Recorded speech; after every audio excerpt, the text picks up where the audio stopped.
So I'm going to record this, and I'm going to do this. I know you guys like Nearpods better. I like them too. The problem with Nearpods is that they take too long, and we cover like a third of the material, and we don't have a lot of time. So I have to interspace that with some direct instruction. Nearpods are really great, but they don't get a lot of information out. All right. So we talked about the cell cycle, yes? And what you should know. What should you know from yesterday? What should be your takeaway from yesterday? The stages? Well, hopefully, what'd you say? The stages. The stages is correct, yeah. So hopefully you got that you start with one cell, and hopefully you also remember that it's still on the board from yesterday. The prokaryotes, they do something a little different. They still have cycles, they still have cell cycles, but they do something called binary fission. They don't do mitosis because they don't have a nucleus. Remember, mitosis is what? It's the last stage. It's the last stage is correct, but what else is mitosis? When divides the nucleus. That's right. Mitosis is dividing the nucleus.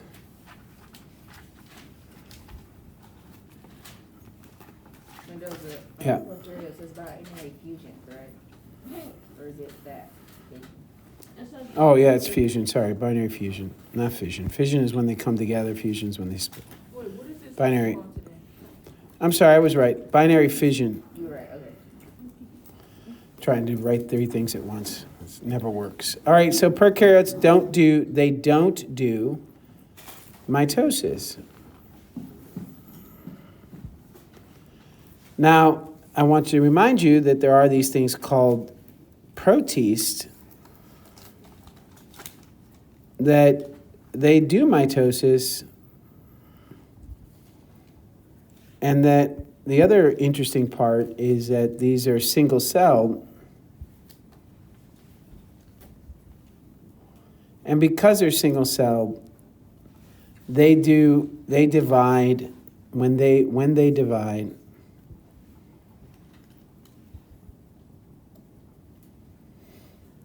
They don't use it. Let me rephrase that.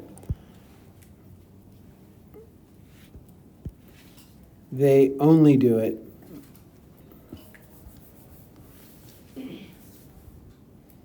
for reproduction. They reproduce. That's how they make more of themselves. That's it. That's the only reason they divide. Where in eukaryotes, other multicellular organisms, let's call them, these are single-celled up there. Let me do a different color.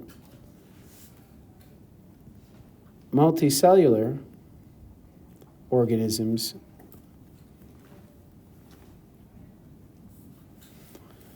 they do cell division.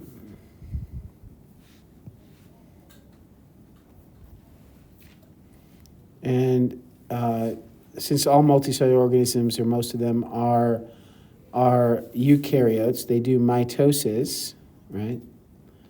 When they do several things, and can you tell me what they are? You should know what they are, actually. So let me go. Why would multicellular organisms do? I don't know why I put an extra I in there. I have no idea. Why do multicellular organisms do cell division? Do mitosis specifically, since we're talking about mitosis, let's stick with just talking about mitosis, and we'll go right into meiosis right afterwards. Why do they do mitosis? To create new cells when some die off. Right, to replace Dead cells. dead cells, good. And also to repair damage, which the two are pretty much the same, and also to grow, right? So single-celled organisms don't grow using cell division because it doesn't make sense. As soon as they divide, they're two creatures, not one. So they can't use cell division to grow. So those are kind of the key take-home facts I hope you got. And see why I like writing it down and making sure you got the point, right? Yes? Does it help? Okay. So in doing a cell cycle, you gotta if you're gonna divide the cell, you have to go through G1. It has to grow. Then you have to, before you get too big, you're gonna have to do a synthesis of what? Synthesis of what? DNA. So you have to do DNA synthesis. This is called the S phase.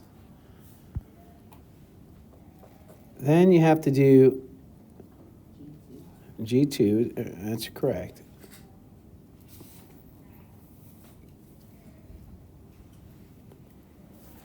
And then you have to do the M phase, which we're going to call it M phase, but it is mitotic in this case because we're talking about mitosis. Will we still put cytokinesis on Say that again? it? That's right. Good. That's a very good point. Yeah, but that's still not cell division. Cell division is this. Cytokinesis. Oops, I better zoom in here and erase that. Do it again. Oh.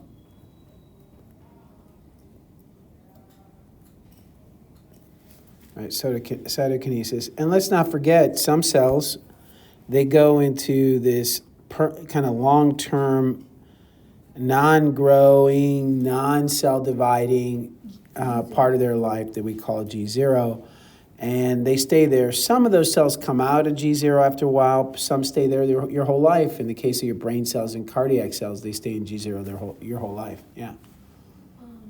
What was the name? The red one? Cytokinesis. So this is cytokinesis. This part of the cell cycle is also written on the board.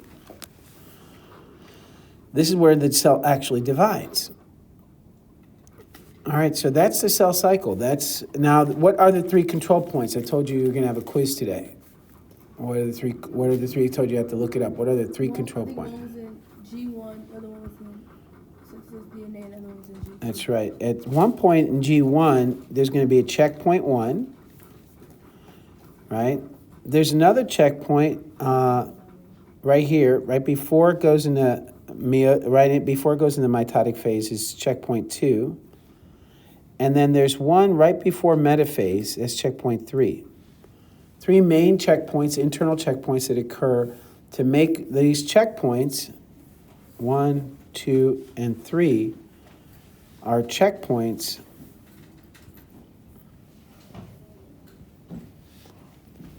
that make sure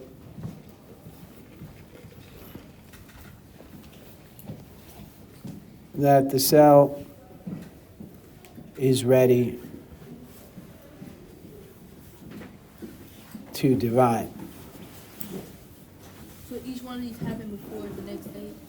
Yeah, that's right. So the checkpoint 1 is going to happen before it starts to copy DNA. If there's something wrong, it doesn't have enough whatever to go into to start copying DNA, then it stops. Now, there's two options. There's an if-then. If it can fix it, it'll fix. So there's two options. Can the problem be fixed? That's the question. And if the answer is yes, then the result is it's corrected. And then it goes on in the cycle. The cell goes on. Let me put the cell. If the answer is no, it can't be fixed, the problem's way too big, then it does apoptosis. We call it programmed cell death.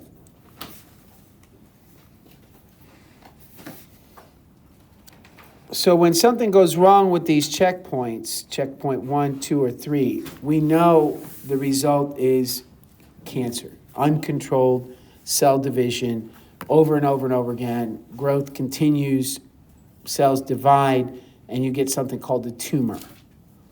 Right? So that's what cancer is. It's your own cells that have lost the ability to control their cell cycle. Yeah. Mm-hmm. Usually due to a mutation or some kind of chemical. Is this what you want? All right. So all that's good. I'm going to post the video, guys, so you'll be able to catch up. It's okay. For those 8 of you that came in 18 minutes late to class and still haven't done setting up, and then ask me when, I'll post it 4th period. Okay. So anyways, apoptosis, programmed cell death, and that's kind of the cell cycle in a nutshell from yesterday's Nearpod. If you finish Nearpod, I'll post. If you finish it, I'll give you, what did I say, 20 points on the test. And that'll be about 1 question right if you finish the Nearpod. Then I'll let you get 1 question wrong and get no penalty. So I think that's a good deal. All right, so now let's take a look at mitosis real quick. And we're not going to get too much into, we're not going to get bogged down in it too much because meiosis is going to be a lot like mitosis. It's just you're doing it twice and you're putting a little twist to it. But let's talk about mitosis. So I guess the first thing you should know is before mitosis in the cell cycle, the DNA's already been copied. All right, so this is before mitosis.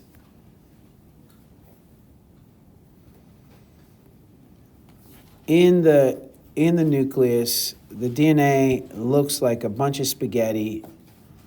It's all unwrapped. It has to be unwrapped in order to duplicate it. So remember, you have these DNA strands, double helixes, that are wound up, right, around these things called histones. These proteins called histones, the DNA is wound up around them. So in order to copy it, you have to unwind it. So everything's unwrapped, sort of like when you're combing your hair in the morning or you're straightening it or whatever you're doing to your hair. Okay, I don't know about you, but when I go to bed and I wake up and if I don't come, I got a mess in the morning, right? Especially if I haven't washed my hair in a while. Have you experienced that before, where you look in the mirror and it look like Einstein or something, like a big old man? What is it? I can't hear you.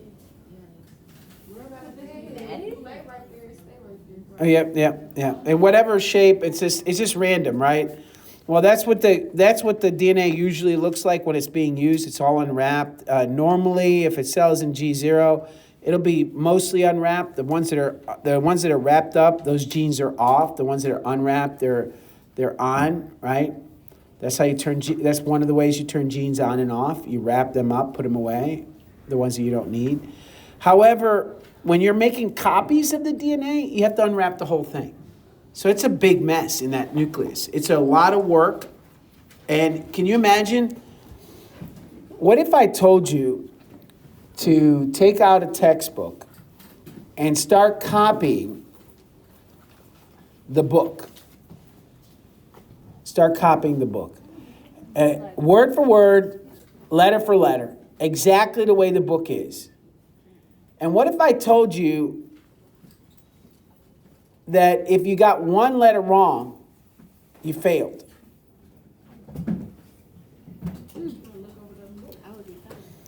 Well, so now here's 2 questions for you. How long would it take you to do that? Days. Copy a book Days. by hand? Months.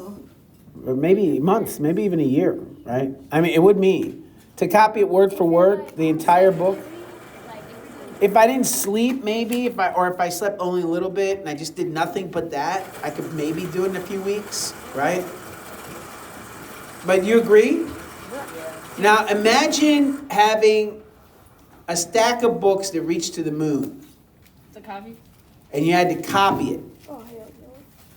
And you only had a day or a few hours. Only a few hours to copy it. I was shorthanded.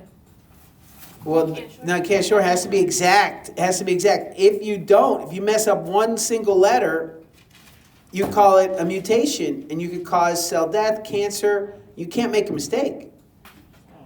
And that's what your cell does every time it copies. Remember we talked about people being ashy yesterday, and that cells dying, and that they had to do cell cycle.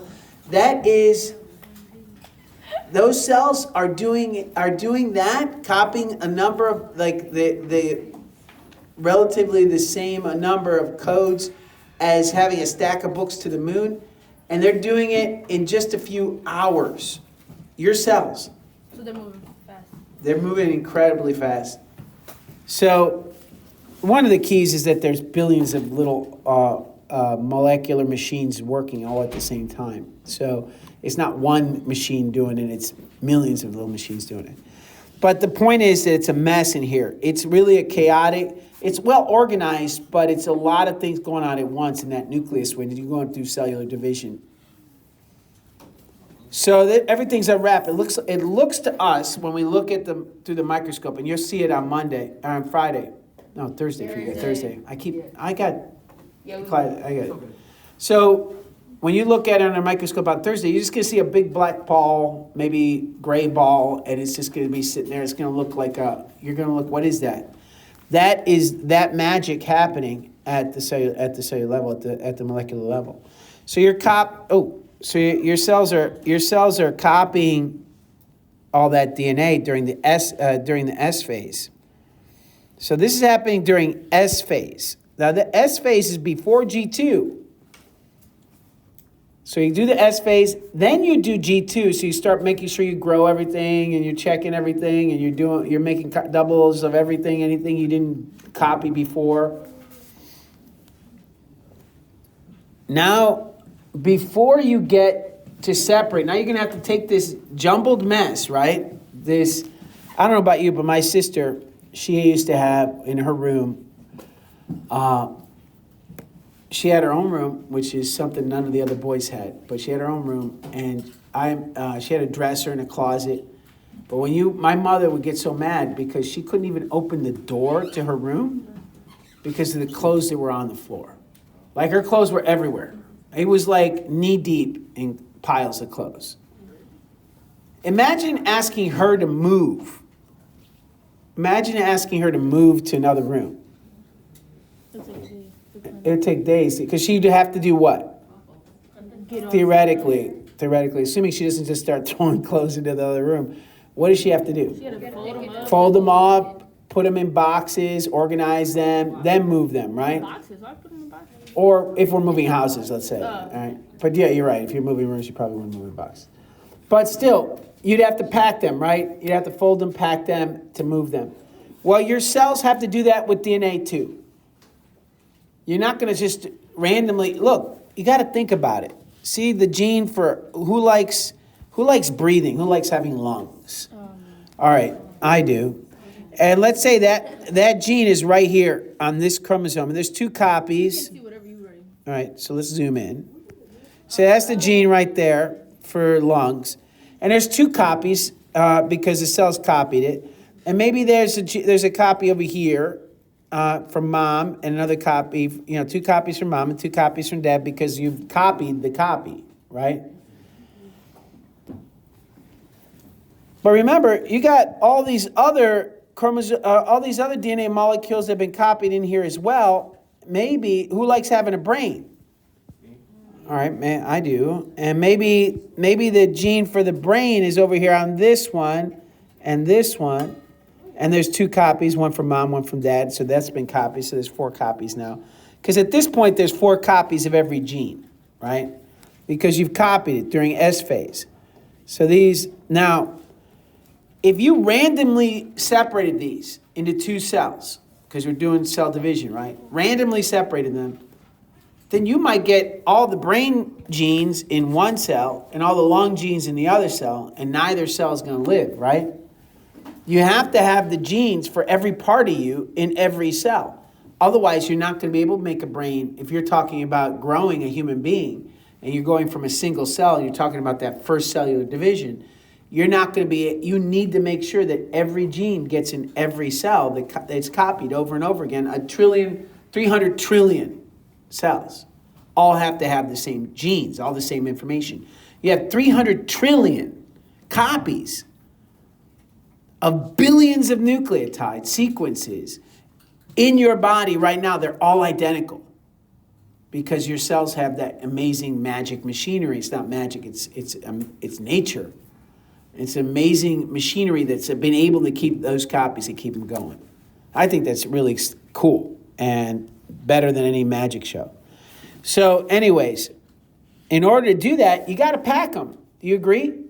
Got to pack them. If you don't, you're not going to be able to tell which chromosome's going where, which gene's going where. So the first step is we call it prometaphase. Some people call it prometaphase. Some people just say, why even bother? Before it goes into prophase, the chromosomes start to condense. We call it condense. And what we mean by condense is they start to get wrapped up. That's all. You start to pack them up. That's all. That's the only thing. I wish they would just say pack the chromosome. Why even bother with condensing?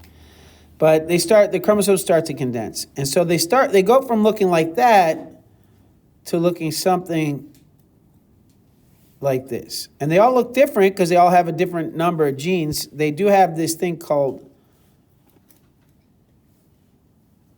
a little protein here in the center. Here, let me pause this. So we condense the chromosomes, we wrap them up.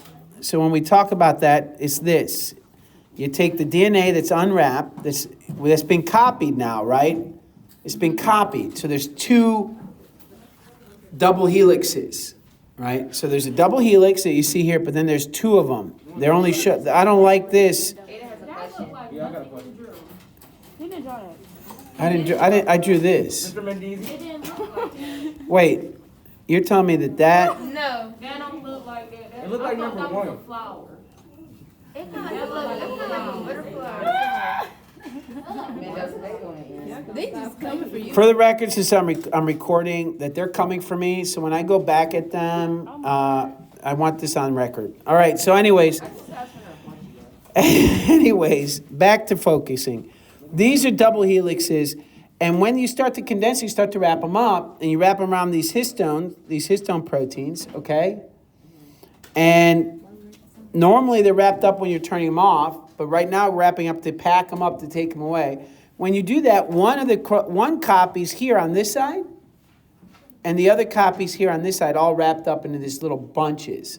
And if you look at them, they look like this. When you take them and separate them, these are separated, they don't have the histone anymore. But this is chromosome number 1, so is this. They have the same genes. These are the same, exactly the same. If this came from dad, if this is dad's chromosome, this has gene A, big A. This also has gene big A in mitosis. These 2 are called sister chromatids. Sister chromatids. Aren't they just identical? Isn't that identical? That's right, they're identical. Can you go back to the center photo? This is key. This is very important because this is not true of everyone. Only them, right? The sister chromatids. They're exact. So each of these is exactly chromosome number 1. Each of these, let me draw it better for my art critics in the audience. Let me draw a little better. You were supposed to I go to the second photo, bro. Huh? You go to the second photo. What did I spell wrong? identical. You spell identical wrong. It's okay. I'll fix it. Just everybody, ooh, you're driving me crazy. You just go to the second photo. Yeah. Identical. I'm trying to take a picture. Give me your phone. All right, babe. You spell identical. Yeah, that's good. You spelled it right now. Look, nothing focused. All right. Okay. So to try to draw it a little closer to the experts, the artists that drew it. Ooh, did I mess up? Yes, I did. I don't know. Hey, could you all in the back be quiet so I can get this done? So in order to draw this a little better, so I don't have any more comments from certain people, they're going to look something like this. And the key is that they have in the center, you have this thing called the centromere.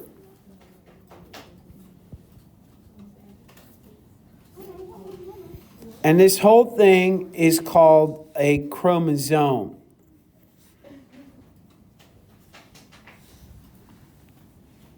All right, chromosome. All right. With two sister chromatids. All right. And that means that they're genetically identical. They have the same code. They were copied during S phase. They're copied during S phase. They're genetically identical. They're sister chromatids. Two sister chromatids make one sister chromosome. The trick is going to be when we separate these sister chromatids, each one is going to be a chromosome again. Is that clear? What's the blue letter again? So while they're together, we call them sister chromatids. Yeah. When they're separated, we call them chromosomes again. So just remember that. So two of them chromatids, and when they separate, sister chromatids. Yeah. Well, no, when they're together, they're sister chromatids. When they separate, they're chromosomes again. Just chromosomes? Two of them together, there's chromosome. That's it. What's the blue thing? It's labeled centromere. Oh. Now, there is another thing you should know that you're going to learn, that you're going to hear a lot when we get into genetics, which is the next unit, is this word homologs. Homologs mean the same. Homologs mean the same, but homologs are just the same chromosome. They're not necessarily identical. So you could have chromosome number 1 from mom, and you can have chromosome number 1 from dad. And they both... The same function, that's how they're... That's right. They could have the same genes. They have the same genes. That's true. That's what makes them homologs. They have the same genes. So they both have, for instance, gene A that maybe gives you lungs, or it helps give you lungs, because no one gene gives you lungs, but maybe the gene that helps you have lungs. And we say, mom gave you big A, and dad gave you little a. Doesn't this have to do with Punnett squares? That's right. This is where Punnett squares come from. This is where Punnett squares come from. This is where you got big A, little a. This. You get one version of the A gene from mom, the other version of the A gene from dad. Maybe there's a B gene on here, and mom gave you little b, and dad gave you big B. So in any case, the point is homologs have gene A and gene B, but they might have different versions. We call the versions alleles.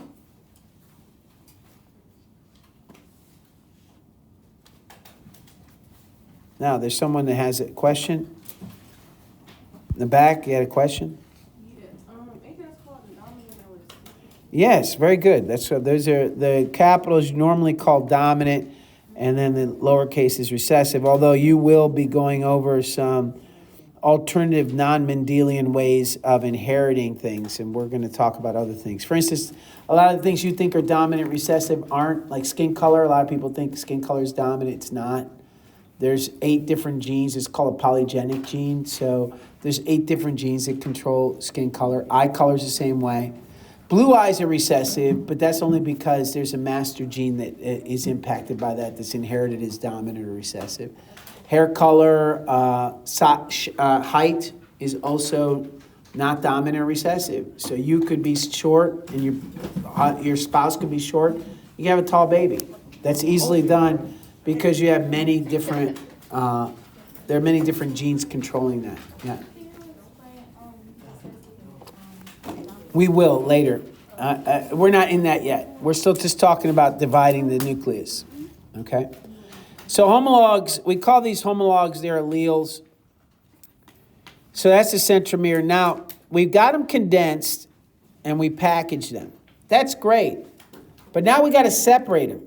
How do we make sure? Because during the metaphase, by the way, that's what you're checking before you go into prophase. You're checking you got all the DNA right, and you're checking you got all the stuff you need. And if, at checkpoint 2, once you have that checked right before M phase, then you go ahead and commit to condensing and separating. Well, the first thing it's going to do, let's start off with the beginning. You start with the nucleus. And, oh, I should let you look at this before we go. This, again, is a karyotype. Karyotype. Karyo means chromosome, and type means, obviously, type. So the type of chromosome, the kind of chromosomes you have. So this is chromosome 1, this is chromosome 2, so you have 2 copies, right? If these are sister chromatids, that's fine. If not, that they are one from mom and one from dad, whatever. They're homologs or they're sister chromatids, I don't know. But the bottom line is there's 23 pairs. 23 pairs, is that clear? Yes. All of them identical in the sense they either have the same genes or they're exactly identical. They have the same versions of the genes, we call them sister chromatids. Or they're homologs, you got one from mom and one from dad, which by definition are going to be different. Is that clear? That's the advantage of sex, is that you get to mix up the DNA. You don't want to have clones. Because the problem with clones is, if we were all clones, whatever killed him kills me. And that's no good, because then the whole population's dead. Does that make sense? Yes. You want to have genetic variation. What makes a population strong is having a lot of different genes. It improves the genetic health of the population, allows us to survive disasters better. That's part of evolution, which we'll talk to very soon. Get on very soon. I think it's the most interesting part of biology. Yeah. So, say it was like, say you were a clone of Linda, right? And Linda got shot. Would you get shot too? No, we're not talking about physical damage. But her ability to survive, if she got shot and died easily because she bled easily, like she had hemophilia, right? If she got winged but then bled to death, right? And then you got winged and you were a clone, you would bleed to death too. So in a way, yes. But for the most part, we're talking about disease, lifespan. We don't want to be susceptible to the same diseases. We want to be a little different. So mixing up the genes is actually very good for the population. And you've heard of inbreeding. That's why it's so bad. Besides the emotional and psychosocial part of it, that's why it's so bad for brothers and sisters to have babies, to fathers and daughters to have babies. It's happened in history. Guys, the royal family of England has hemophilia running in its pedigree because cousins married cousins, uncles married nieces. They know? Like they know. Yeah. Hey. In history, when you look at history, you look at Rome. I forget which one. I don't know if it was Caligula or some other one, where they emperors married their sisters. In Hawaii, the kings and queens of Hawaii married each other. Their brothers and sisters married each other. Hey, guys, I don't have time. I'm sorry. I know it's very interesting to talk about this. I want to, but think about this. You are God. You are the king of everything that you see. You order it, people die. They are everything belongs to you. Who is worthy to marry you and have children? Think about it. Nobody except who? Me. Well, okay, assuming you don't have yourself, your family, your sister, your cousins, your uncles. Those are the only ones that are worthy of you. So that was the thinking. That and the fact that you kept the property and the wealth in the family. Does that make sense? Huh? Yes. Some people still. It happened in Cleveland right now. Hey, we're not. Gosh darn it. All right, look. Does brother, sister, father, daughter, mother, son happen? Still, probably it's illegal. It's not right. It's genetically dangerous. Any recessive traits can easily come up in that kind of situation. Cousins marrying is not dangerous, as long as it's not many generations of cousins marrying. When cousins marry cousins of cousins of cousins of cousins, then you start to get real problems. Like in some of these groups, like the Amish, Hasidic Jews, etc., you have a lot of issues with genetic variation. In fact, they have a whole system where they go and get people from other Amish communities and Hasidic Jew communities to try to bring over new blood, because if you don't, you end up really running into serious genetic issues. So cousins marrying cousins is not a problem when it's your first cousin one time. But if you marry your first cousin and then your child marries their first cousin and their child marries their first, now you got problems. Yeah. The incest lead to blue eyes. The blue eyes, no. Yeah. So, say I don't have an answer for that. sister or whatever. Wait, say that again? Say somebody had a baby with their sister or whatever. Could the baby come out disabled or something? Yes, that's what I'm talking about. We'll talk about it later. All right. Are we running out of time because people are moving around? 10:48. All right, so let's finish. I'm sorry, brother, but let's move on. I got this recorded, so I'll post it. So, and I will post this video fourth period. So when we're talking about a chromosome and a nucleus, the nucleus essentially starts off with that karyotype. Again, with these, I'm just going to do this. I'm not going to draw the fancy chromosomes. And there's going to be, remember, we're talking about 46 of these. So there's 46 of these. I'm only going to focus on one, in one nucleus, right? Because you have 23 from mom, and you have 23 from dad, for a total of 46. But then you went through S phase, and you copied them, and they're stuck together, right? And so you have these little X-looking things, right? And because of that, you got 92 copies of the DNA. Is that clear? Now that makes sense. If you start out with 40, if your normal cells, your body cells have 46 copies of the DNA, okay? Does that make sense? And you're going to divide the cell. How much should each cell have if you want them to be healthy? 46 copies. If you have 46 copies, you're going to divide it. What do you want each of those two to have? 46 on each side. 46 in each one. 46 of the right ones in each one. So how many do you have to have in order to divide it into two? 92. So it makes sense, doesn't it? The math works. So 46 had to go to 92, so you can bring it back to 46. All right, because then you can divide them. So how do we divide them? Well, the first thing that happens is these things called centrioles. They're little tubes. There's two. They start off with two of them. They divide and they separate. And they go to each side. And the nuclear envelope, the membrane that's around the nucleus, it disappears. So you don't have a nucleus anymore. The nucleus literally disappears. All you have is the chromosomes. And that gives you room to separate them. You have to get rid of the membrane so you can move them around. What is the tooth called? You said Centrioles. You said after the S phase. After S phase, because remember, it's G1, S phase, G2, then you start to divide the nucleus. So this is it's S phase. The S phase is when we copied it. So when you say divide the nucleus, that means 92 copies. That's right. When we're dividing the nucleus, we're dividing 92 copies, so we'll end up with 46 in each. Okay, So the centrioles, they move to opposite sides. The centrioles act as anchors.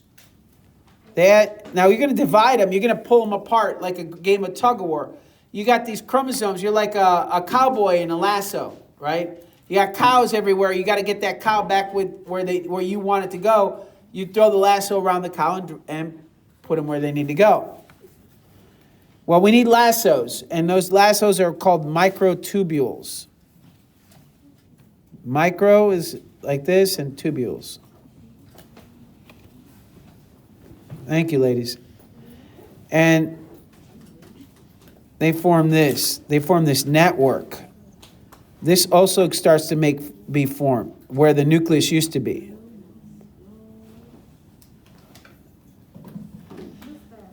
So in prophase, the first step, let's break it down. The first step in prophase is you see the condensing of, well, it should have already been condensed, but all right, condensing of DNA into chromosomes.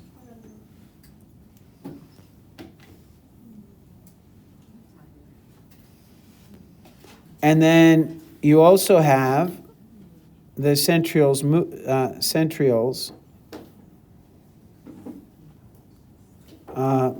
are copied and moved to opposite sides.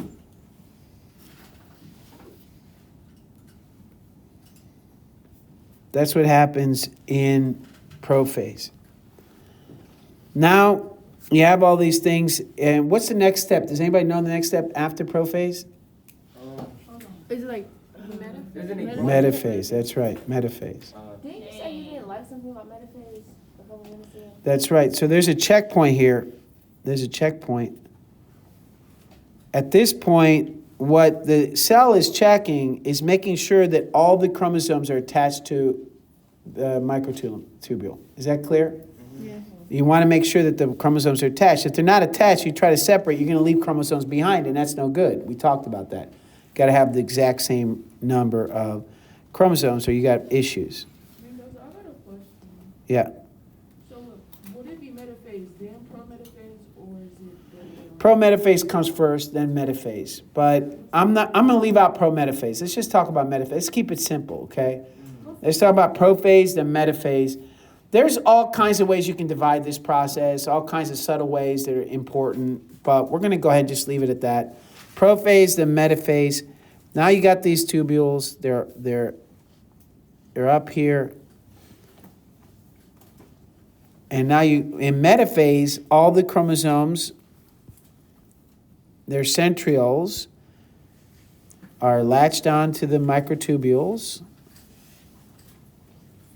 Now, as I said, there's 46 of these, but I'm not going to draw 46 if you don't mind.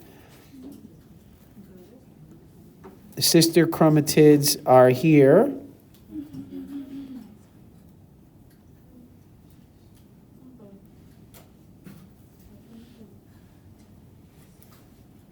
I should use a different color, I suppose, so you can see it.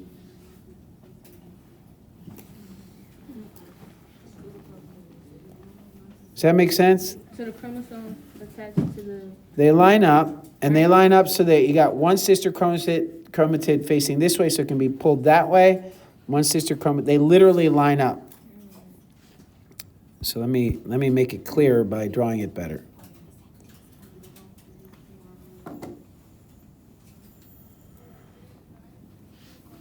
And so what we have is we got these. I'm going to draw fewer of these just so I can draw it better. It's hard for me to draw all these. You know, I'm not going to be able to draw 46 of these, so I'll just draw a few of them, 2 or 3. In fact, I'll draw 2. I'll draw 2.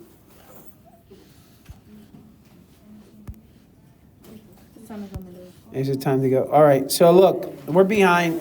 Hold on, and this is why Nearpods always, I love them, but they suck up our time. So here's what we're going to do. Tomorrow I'll finish this. Then on Thursday, I'm going to do meiosis, and we'll do the lab, okay?